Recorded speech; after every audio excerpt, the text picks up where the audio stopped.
कमरे में कुछ पल के लिए ऐसा सन्नाटा छा गया मानो समय ने खुद को रोक लिया हो।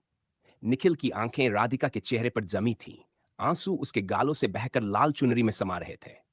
विक्रम एक कोने में खड़ा था। उसके चेहरे पर सदमा, गुस्सा और बेबसी तीनों साफ दिखाई दे रहे थे। ये सच है? विक्रम ने भारी आवाज में पूछा। राधिका ने सिर झुका लिया। हाँ, मुझे डर था कि अगर मैंने बताया तो मेरी शादी कभी नहीं होगी। और मेरे घर वाले, वो लोग मर जाते शर्म से। जिसने मुझसे वादा किया था, उसने मुकर कर दूसरी जगह शादी कर ली। जब पता चला कि मैं मां बनने वाली हूं, तो उसने मुझे पहचानने से ही इनकार कर दिया। निखिल के कानों में जैसे सीटी सी बजने लगी। उसे लगा जैसे कोई उसके सीने को भीतर से नोच रहा हो। उसने दीवार पकड़ ली। तो हमसे झूठ क्यों? उसने टूटती आवाज में कहा। मैंने झूठ नहीं बोला। राधिका फूट पड़ी। मुझसे पूछने का हक ही किसने दिया? मेरे माँ बाप ने कहा, जो हो गया उसे भूल जा। ये शादी ही तेरी आखिरी उम्मीद है। मैं मजबूर थी। विक्रम ने गहरी सांस ली। उसकी आंखों में आक्रोश था, पर उस आक्रोश के पीछे कहीं करुणा भी छिपी थी।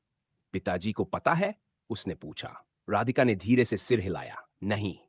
तीनों एक दूसरे को देख रहे थे। यह रिश्ता जो पहले ही असामान्य था, अब और भी उलझ चुका था। बाहर से कुत्तों के भौंकने की आवाज आ रही थी। रात और भी गहरी हो चुकी थी। कुछ देर बाद विक्रम ने कहा, जो होना था हो गया। अब सवाल यह है, हम क्या करें? निखिल ने पहली बार सीधे राधिका की तरफ देखा। उसकी आंखों में गुस्सा कम और दर्द ज्यादा था। वो बच्चा, उसका क्या होगा? राधिका ने अपने पेट पर कांपता हाथ रखा। वो मेरी गलती नहीं, मेरी मजबूरी है। अगर आप लोग कहें तो मैं चली जाऊंगी अभी भी। ये सुनकर दोनों भाई चौंक गए। गांव में अगर ये बात फैलती तो बदनामी, ताने, अपमान सब कुछ उनका इंतजार कर रहा था। और सबसे बड़ा सवाल, क्या वे उस अजन्मे बच्चे को ठुकरा देंगे? विक्रम ने धीरे से कहा, गरीबी ने हमें बहुत कुछ छीना है, पर इंसानियत नहीं छीन सकती। निखिल ने भाई की तरफ देखा। उसके मन में तूफान चल रहा था। वह सोच रहा था, जिस जीवन का सपना उसने देखा था, क्या वह अब भी संभव है? क्या वह उस बच्चे को अपना सकेगा? कुछ देर बाद निखिल ने धीरे धीरे कदम बढ़ाए और राधिका के सामने आकर खड़ा हो गया।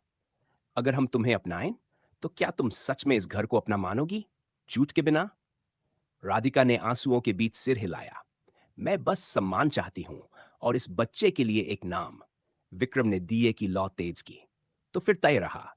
ये बात आज यहीं दफन होगी। पिताजी को हम सही समय पर सच बताएंगे। बच्चा इस घर में जन्म लेगा, हमारे नाम से।